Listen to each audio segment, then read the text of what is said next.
brighten up those dark mornings. Wheeler, Ollie, and Lekter. Mornings at the Cabin. Morning, is it?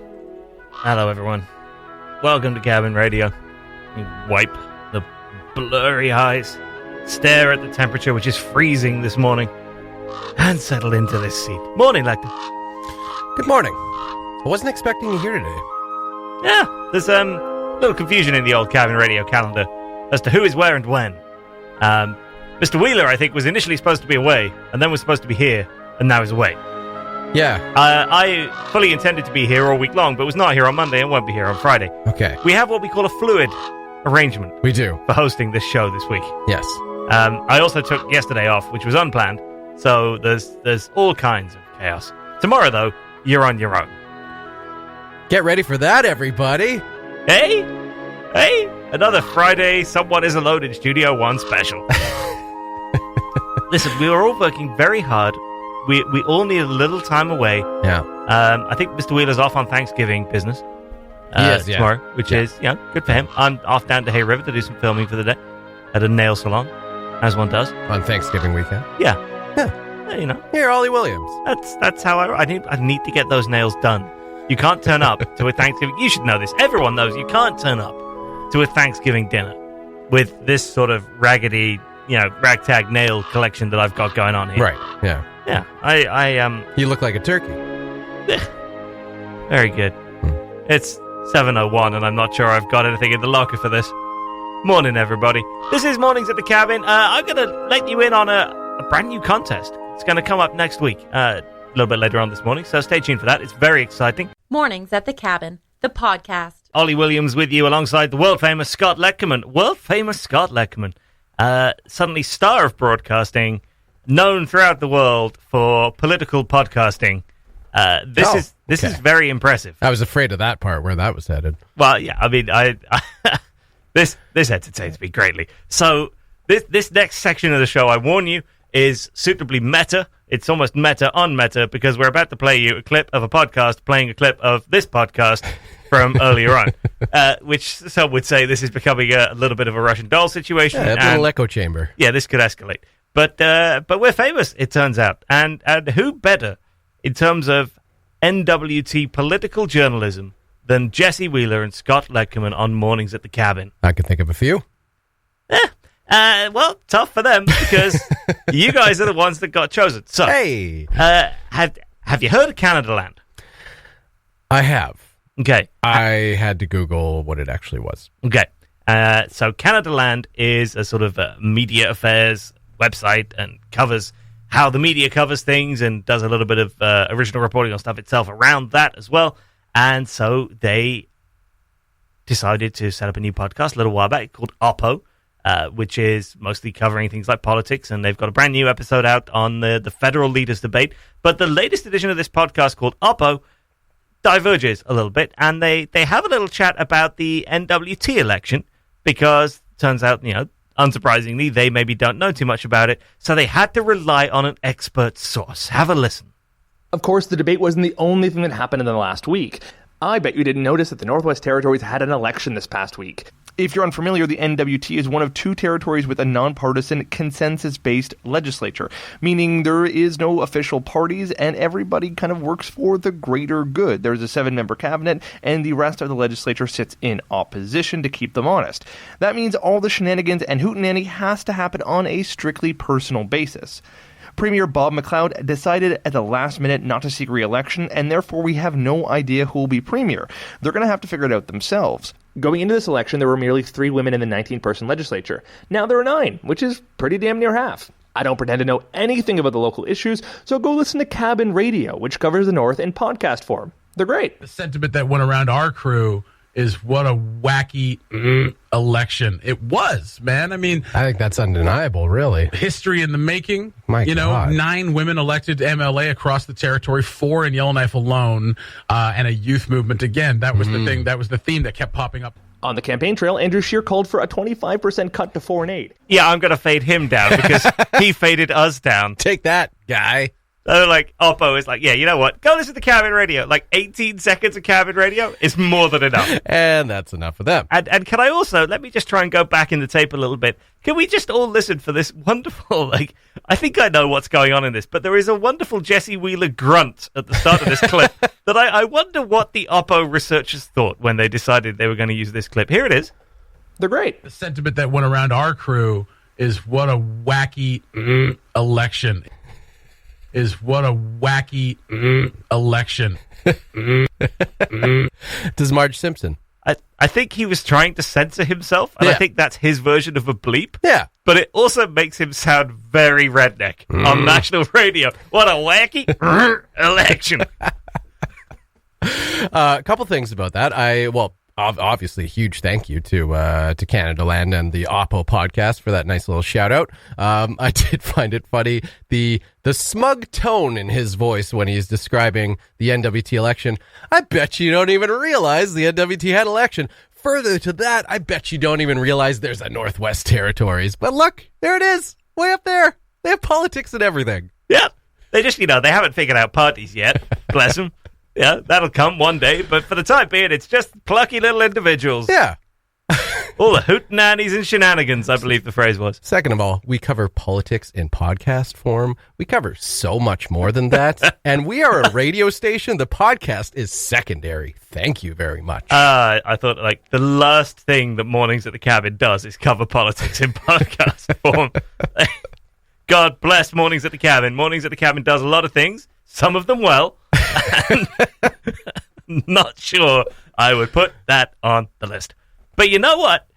It was good enough for Oppo. Yeah. So it's good enough for me. Congratulations on your political journalism making it to the big time. Well, thank you. As you could hear, I had so much to contribute. Mornings at the Cabin, the podcast, where we cut out all the great music and you're left with the rest. Ollie and Lekter with you on your Thursday morning, and I have a CBC News Alert to bring you. This is fresh from the CBC News Alert Twitter account, followed by 1.2 million people. It reads, "Our apologies. We are now not able to bring you live coverage of Justin Trudeau at a pumpkin patch in MATC, Ontario." What? Nope. Live coverage of Justin Trudeau standing in a pumpkin patch in Ontario, now no longer available. That was the whole reason I woke up this morning. First reply, "I think I'll survive, thanks." Was that Jesse? Second reply, "Hello, darkness, my old friend." Amazing. Yeah, Canadians this morning waking to the news they will not be able to watch a political leader standing in a pumpkin patch delivering the same old spiel. Canadian CBC News follower is in a saucy mood this morning. Now, on pumpkins. This is a chance for me to air an unpopular opinion. It occurred to me the other day, and I don't, these words are going to leave my mouth and people with pitchforks will arrive outside the building. Mm-hmm. It occurred to me the other day that in Yellowknife's natural supply of pumpkins from the surrounding area, yes. How could we describe it? Minimal? Right now they're plentiful. What, in the surrounding area? Like in the natural environs of Yellowknife, if you will. You haven't seen the wild pumpkin patches growing on the tundra? Yeah, right. It's a beautiful set. Yeah, caribou. Like that's the reason we can't find the caribou is they're all just in a pumpkin patch. That's right. CBC desperately trying to hook up a camera somewhere. Yeah. No. There are no pumpkins. No naturally occurring pumpkins that I am aware of Deep in the dark Northwest secrets. Territory. Yeah. Yes, exactly. Hello, darkness, my old friend. Mm-hmm. Yeah. So, therefore, we've got to fly or truck those bad boys up. Yes. Now, what is the carbon footprint of Yellowknife doing Halloween? Oh, Ollie, it's 7:40 in the morning. Do we need to? I'm just saying that it strikes me that of all the things we do, here we are in the middle of an election where we've spent ages yapping on now, and everybody's like, climate change, got to do our bit. Absolutely. Right. Yeah. And everybody kind of knows that, although everybody still gets in their truck every morning and uses remote start. And I just thought, of all the things we do that probably contribute a fair amount to emissions, trucking up a bunch of pumpkins only to cut them open, set them on fire, and then leave them to rot is probably up there. Well, some people eat them. Do they? Yeah. Oh, You've come never on. had pumpkin of any kind, like any? Most people just use pumpkin the dish. They just use the canned stuff, don't they? Yeah, probably. Yeah, and I think, like, I'll be honest, most people who make jack-o'-lanterns, probably just toss out. Maybe they bake the pumpkin seeds or something like that. I'm not a fan of pumpkin seeds. I do like actual pumpkin, though. Yeah.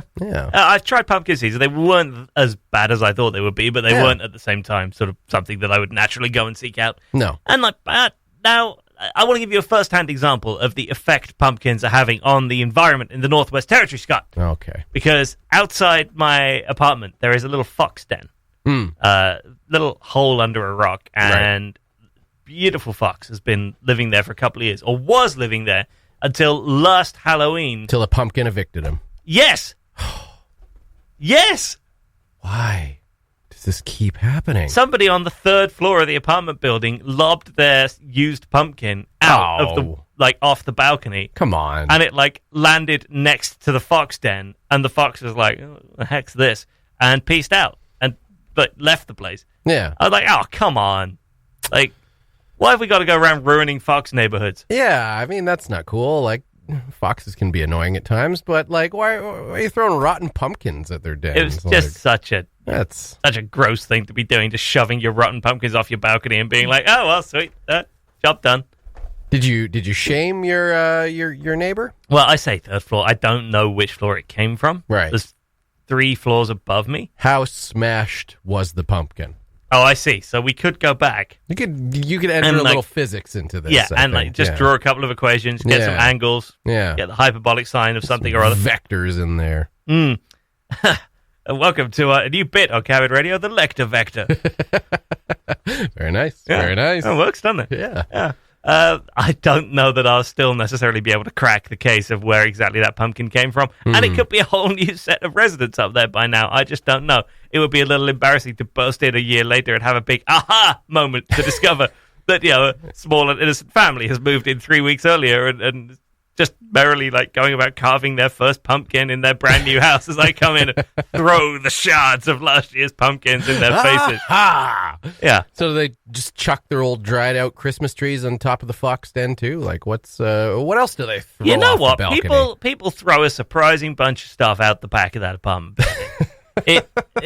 If you go and stand on my little miniature deck essentially out the back there and just scan the terrain. Right. I have got what is on the face of it, a lovely little view. Yeah. Looking at the back onto the rock face with a few little trees and a bit of scrub and everything. It's actually kind of nice. And the fox still comes by. And it's always super cute when the fox just comes wandering through, just checking the place out. So still pumpkin all over my place? Yeah, okay. Well, pretty much. Right. Yeah. Is this still a crappy neighborhood? Yep. Yeah. My neighbors still suck. Yeah, okay. On we go. Yeah. It's really nice. But then you look down at the ground and there are bottles, cigarette packets, just everything. You think, who does this? Jeez. Who does this? Are you living at Waikea? It might as well be. Okay. Might as well be. Yeah, it sucks. All right, because it's on the face of it beautiful, but then you just look at the very foot of the apartment building, and for some reason people seem physically incapable of keeping things on their own deck. We can find a better situation for you, Ollie, if that's what's needed. But I would miss the fox. You don't have to keep saying apartment if that's not what's going on here. Quiet, Scott. Scenes on the cabin. Hi, Jim Carr again. Dennis, I know that some in our audience don't know the finer points of hockey. Could you tell them, for example, what is icing? Well, icing happen when the puck come down, bang, before the other guys, nobody there, my arm comes out, and then the game stop, and then start up. I see. What is high sticking? High sticking happen when the guy take the stick, and he go like that. You don't do that? Oh, no, never. Never. Why not? Against the rules. You're stupid when you do that. Some English pig with no brain. Dennis, what is slashing? Slashing is like that, Mm-hmm. And there's a penalty for that. Yeah, and for trip also, Oh? Like that. And for hook, like this. And for spear, like that. Oh, mm-hmm. All bad. You do that, you go to the box, 2 minutes by yourself, and you feel shame, Mm-hmm. And then you get free. The Chiefs are at home against Hyannisport at the War Memorial at 8. Good seats are still available. Scenes from the cabin. Know the movie? Submit your guess to mailbox@cabinradio.ca or send us a message on Facebook for your chance to win gift certificates to some awesome Yellowknife restaurants, including the Monkey Tree Pub and Steak Restaurant, the Woodyard Brewhouse and Eatery, Flavor Trader, Copperhouse Eatery and Lounge, or Javaroma. Listen to Cabin Radio every weekday to win, or download the Mornings at the Cabin podcast. Morning, AJ. Morning. Morning. Welcome along to the show. Now, we've got a very exciting prize to be given away. We're going to do this next week, but I'm going to give you a little preview of it right now. Thank you to Jeremy McDonald from Things I Found Diving in YK on Facebook. The actual title of that page may use some slightly stronger language. He has done many wonderful diving exploits around Yellowknife, all of which are documented on that Facebook page. He's making a TV show about it as well. He even rescued one of our GoPros earlier on this summer. He is an international man of diving mysteries, and we love him. So he is starting a scuba course in Yellowknife next month, where you can do almost all of the stuff you need to get your full certification. Then basically, if you're just going on vacation anywhere in the next year, you take a little form that Jeremy gives you along with you. You do your open water dives out there, and you get the full thing done. But he does all the classroom work for you, all the prep work, all the training ahead of time, so that you don't have to spend your vacation doing it. Does the classroom work for you? Like fills out your answers and everything? I imagine Ideally. if What a you great course. if you bribe him a little bit, I'm sure he'd amenable to it.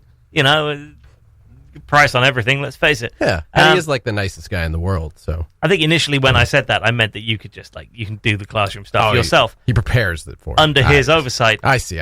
Before you have to go sit in the classroom on your vacation. Okay. Yeah. So that's all very exciting. It is coming up coming up next month. And we have a slot on the course to give away, which is very cool. We would have had 2 slots on the course, but somebody took that, didn't they, AJ? Yep. Me. I took it. So do you get to train with AJ? Yeah. Is that the you deal do. here? That is also, yes, that's the prize. What was I thinking? The prize is that you get to train with Andrew Goodwin on this scuba course. So it's the PADI Open Water Diver course. 7th of November to 5th of December is the timings. It includes knowledge, confined water exercises, and the open water course. That's the full course. The full course is those 3 things: the knowledge, classroom stuff, confined water training, pool stuff, and the open water stuff. So this will do your knowledge part and your confined water part, leaving you to just do the open water part when you next find some open water. Right. So the cost is $650 to go on this course. And we've got a place up for grabs for free that we're going to give away next week. And we're sending Andrew Goodwin to go and do some scuba training. Have you done much of this stuff before? No, not at all. What makes you want to go do it? Well, I'm going home to Australia in December. Mm-hmm. Aha. And I don't surf. I don't scuba dive. I don't do anything that Australia really offers. Don't play cricket. Don't play cricket. Don't throw shrimp on the barbie. No, actually, I don't. When I've you never flush a thrown shrimp toilet, on the it barbie. spins this way instead of that way. You just don't do anything Australian. I know. I have no idea what I'm doing as an Australian. So I figured if I'm going to go down there, this would be a fun thing to do. And it's cool that I can do all the, I wouldn't say, like the prep stuff. in Yellowknife, Yeah. which is great. Because Because then I go down there and I just do the open water stuff and I'm good to go. Yeah. Do a Great Barrier Reef tour. Yeah, I actually live maybe a 3-4 hour drive from Great Barrier Reef. Oh, jeez. The thought that your scuba diving experience, which is sort of nil right now, you're going to go and basically explore the inside of the Ruth Inch Memorial Pool and then graduate to the Barrier Reef. This is quite the that's quite the learning curve there. That's quite the exponential curve. Yeah, the deep end theory. Yeah. Yeah, I'm really going to throw myself in the deep end of Ruth Inch Memorial Pool. Har har. And then the deep end of the ocean. Yes. As the only PADI certified individual in the studio. Oh, hello. I thought there was a glow about you this morning. No, I'd fully encourage anyone to try this out, even if it's something you've never really thought of before. The sensation of diving and scuba diving it's so cool. It's honestly like the closest you could feel to flying. When you get to I can't remember if it's called zero buoyancy or something like that. But basically you are just you're underwater however many feet, and you're just floating there, and you're basically controlling your depth with just your breath. So you breathe in and you go up, and then you breathe out and you go down. And you basically, you just you don't even have to actually swim. You just control your buoyancy with your breathing. And it's honestly one of the coolest feelings, I think, in the world. Well, sold. I'll take a free one. There you go. I was just thinking, hang on a minute, maybe I want the other one. Maybe there is no contest. Forget the contest. Scrap the contest. No, we will give away one place. So you need to be listening to this show next week. We'll post about this on Facebook as well. We are going to give away a slot on Jeremy McDonald's scuba training course. You're not going to want to miss that. That's a really cool prize. That is in the Just Fitness Life Change category of super cool prizes that very experienced people in Yellowknife are giving away to you with Cabin Radio. And we love that. So that's very exciting. I am, though, jealous now listening to you talking about that. That sounds pretty crazy cool. And you get to go do that in Australia. No, I can't wait. Well, it's dangerous in a way because there's obviously inherent danger with scuba diving. You do get the sense when you're down there that, you've got all this equipment hooked up to you. If you do, a few things, poorly or wrong, you could hurt yourself. So this is why it is a bit of an intensive course, and they make sure that you are fully trained and you fully know what you're doing. But it's also dangerous because there are people that take the PADI course just kind of on a whim, just seems like a fun thing to do. And then before they know it, after they do that and they go on a few dives, they're planning full-on dive trip vacations. It just can take over your life. That is how cool the sensation is. Oh, that's the negative. That's You'll get the negative. too into it. You will get too into it. Yes. All right. It's an expensive pastime. Not a bad negative. It's like one of those interview questions. What's your greatest weakness? My enthusiasm. You'll just love me too much. All right, the course starts November the 7th. It runs every Thursday night in the classroom 7 till 8, and then in the pool 9 till 10:30. Runs till the 5th of December, and we're going to give away a place next week. The Mornings at the Cabin podcast was recorded before a sort of live, thankfully not in the studio, audience.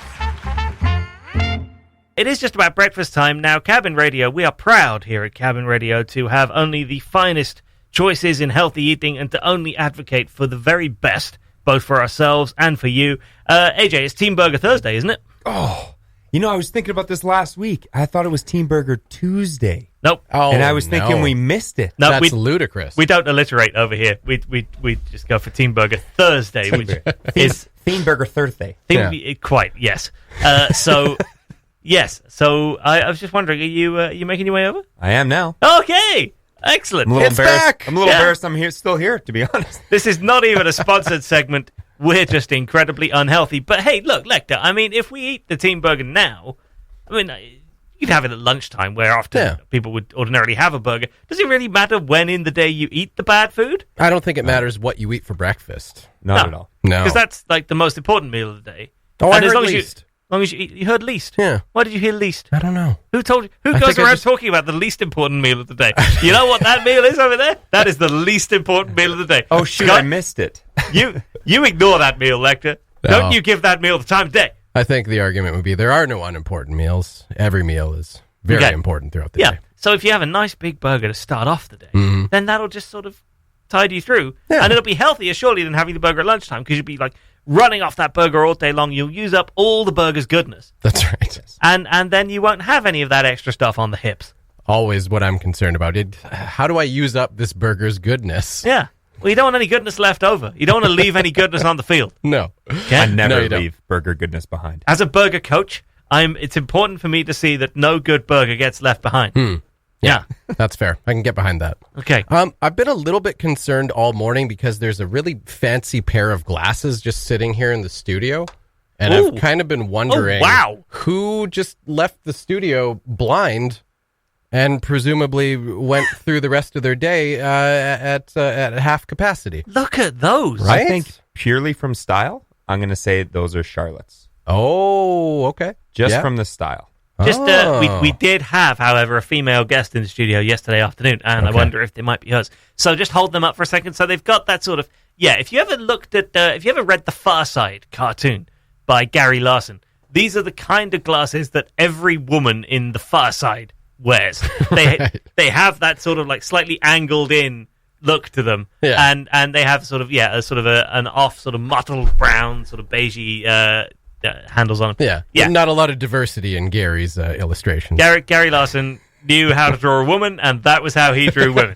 And like men were always bald, and women always had those like glasses and a beehive. Yeah, and that like was fancy librarian glasses, and that was how you knew. Oh, when you know, you know. Yeah, like because a lot of Gary Larson's comics involved having like animals instead of people. Yeah, and so by developing that theme, it meant that you could easily tell which of the animals in Gary Larson's comics was the male one and which was the female one. Right. Because he just had to draw like a little set of those glasses on the female one, and everybody was like, "Oh, that must be the female cow." Except they all have udders, but let's not ask questions.